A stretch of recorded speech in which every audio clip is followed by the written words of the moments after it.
Hello, Internet, and welcome to my review for Tokyo Ghoul Re Episode 17.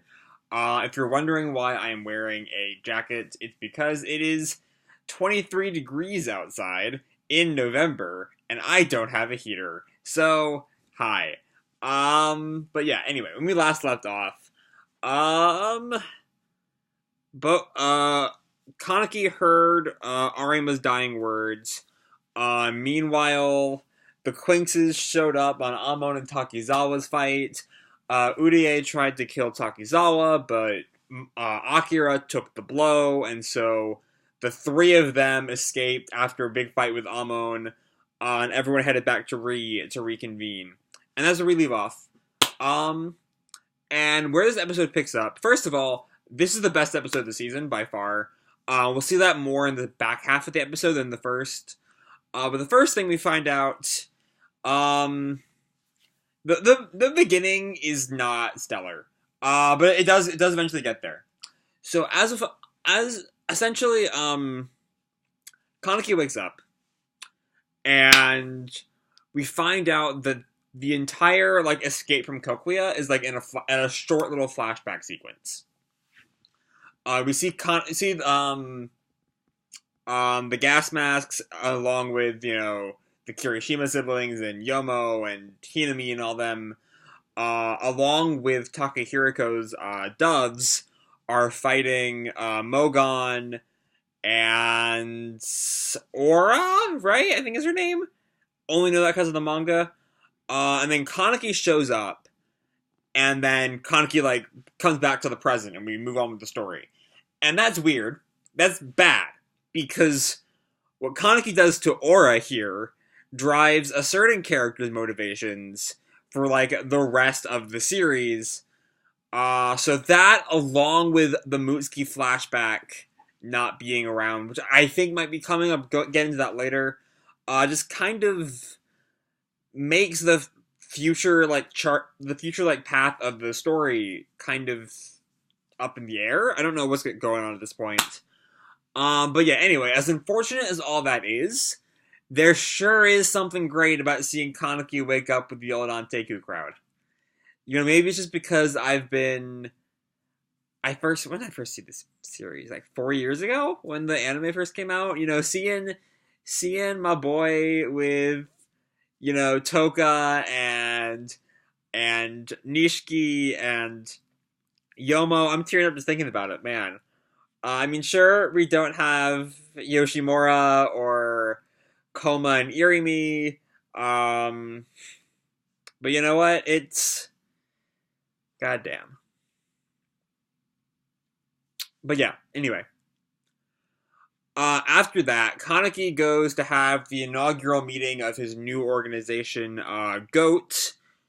And the way... So I think this was done better in the manga, as I recall. But, here, Kaneki walks into a room, and, everyone who's a character and is not either CCG or a clown, it just happens to be in this room. And Kaneki's alright, we're an organization now. Even, Corona, who I've had no contact with, and I don't know why you're here. Or, who else is kind of there? I guess all of the Exile Giri members didn't really have anywhere to go, so they just joined up with Kaneki.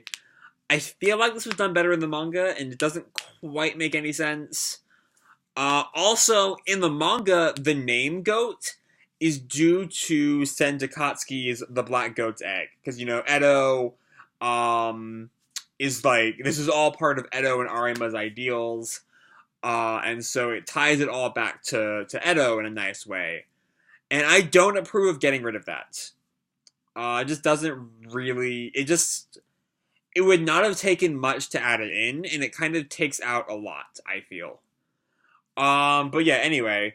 Later, we have... So Akira is still in a bad state from getting hit by Urie last week.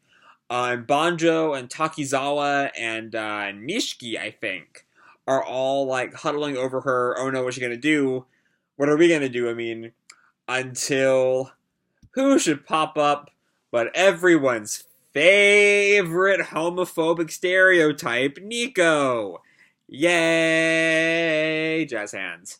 Yeah. Nico. Nico.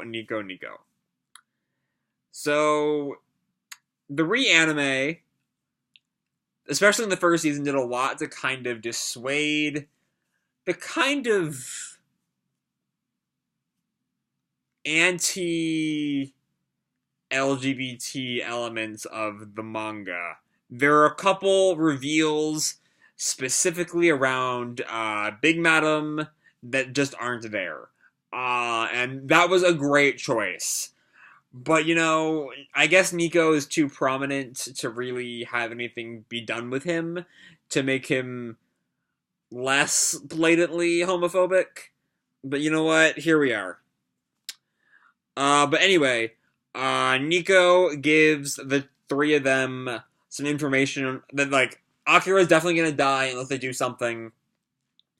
And he gives them some information that we eventually find out is the existence of this pro-Ghoul human group, the Great Wheel Act, who we eventually find a bit later on, being led by Ogura, the Ghoul specialist from episode 1, which is a nice callback. Doesn't really accomplish too much, but whatever.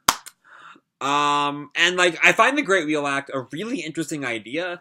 The idea of like humans coming along, like, accepting that like ghouls just happen to be ghouls and like it's not their fault. And so there has to be some way we can all live in peace. It's a really interesting idea. The Great Wheel Act members didn't really have the trauma that Kaneki went through to like have to accept the connectivity between humans and ghouls. It's also their love comes from a much happier place with like Kimi at the head, who is entirely like motivated by her love for Nishiki. So this is all really good stuff. It would just be nice if it were around for more than 2 minutes. It just kind of happens. Oh hey, we got the Great Wheel Act, and then they leave. They're like, yeah, if you need us again, give us a call. I was like, okay, alright, we might see them again. But before that, we need to talk about the Naki and Kaneki scene. Just some minor manga stuff. So in the anime, Naki never finds out that Kaneki killed Yamari.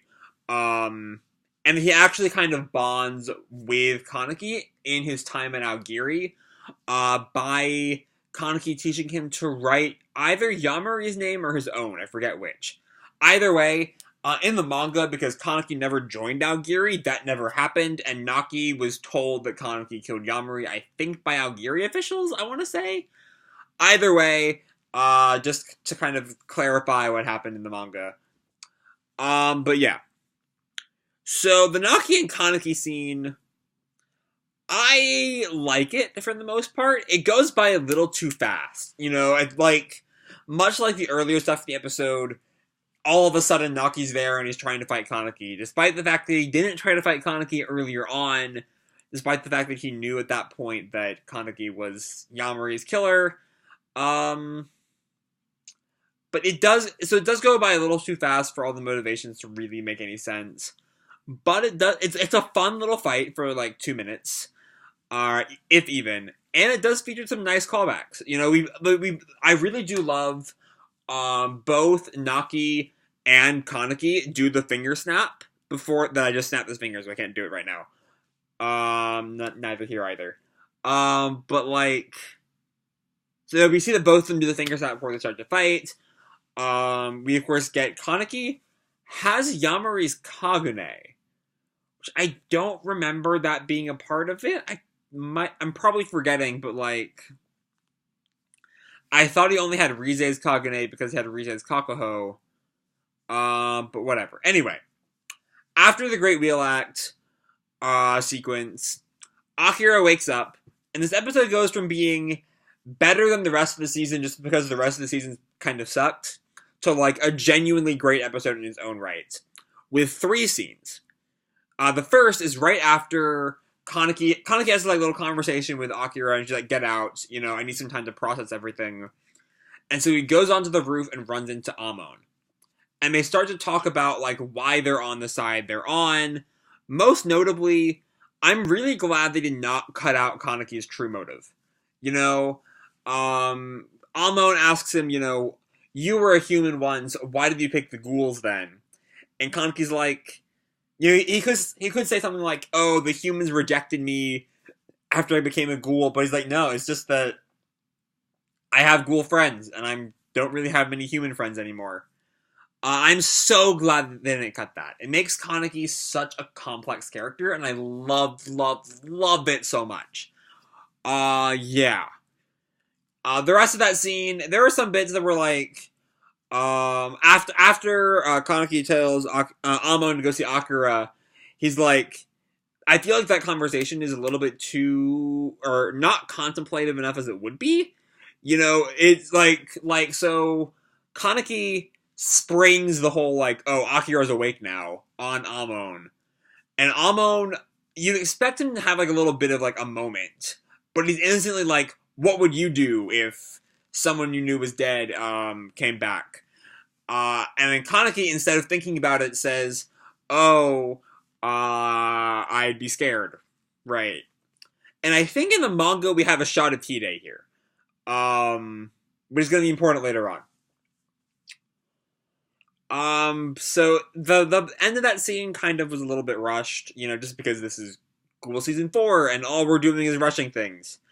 But then we had the Amon and Akira scene, which is really great.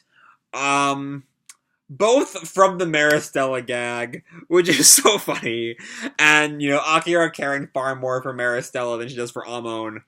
And also, in a more serious direction, just Akira's confusion over, Amon is back. And she doesn't quite know how to process the fact that Amon is back, and Amon is a ghoul, who she has spent her entire life hating. And now, the man she loved is one of them. And I love this scene for not giving us any easy answers. It's not like, oh, she hates him, oh, she's so happy he's back, but the fact that he's a ghoul, doesn't matter. The episode spends time to really let the ambiguity, like, really settle into her character. And it's a great choice.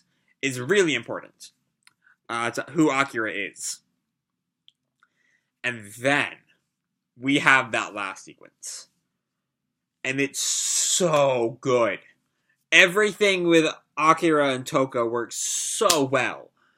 It's just the entire thing is such a phenomenal representation of everything that still needs to be done to have peace. Like, Toka reveals, yeah, I killed your dad.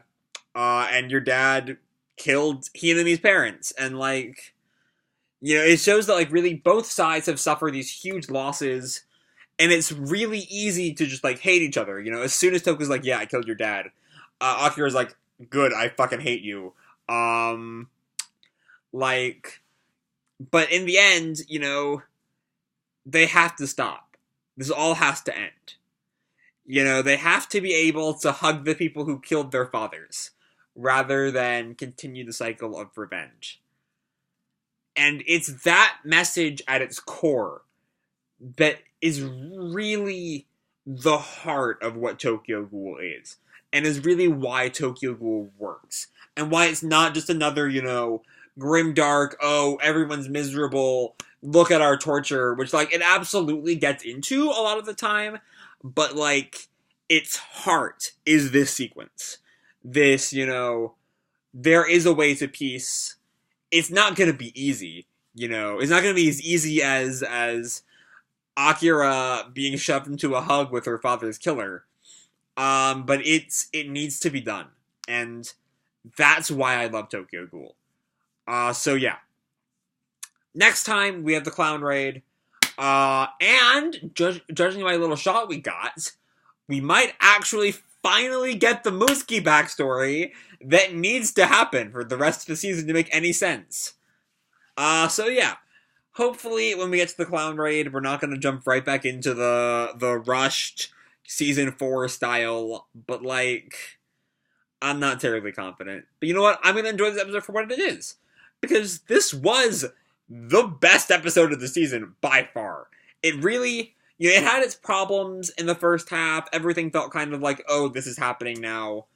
But, like, the second half was not just some of the best work we've gotten all season, which it was, some of the best work we've gotten all of Re, but it also is the heart of Ghoul. Laid out for all to see. This is a story about hope. With all of its tragedy, with all of its, gore and bloodshed, it is a story about hope. And that's why I love it. So yeah. Fucking Ghoul. I said last week, it needs time to breathe. Ghoul just needs time to breathe, and it gives itself time to breathe here. And, it reminds us why I love Ghoul. So I'm going to leave this video off here. I hope you all enjoyed the episode and the video. If you did, feel free to drop me a like, or subscribe, or do whatever the fuck you want. I don't really care. And as always, people, keep kicking ass, and I'll see you in the future. Bye!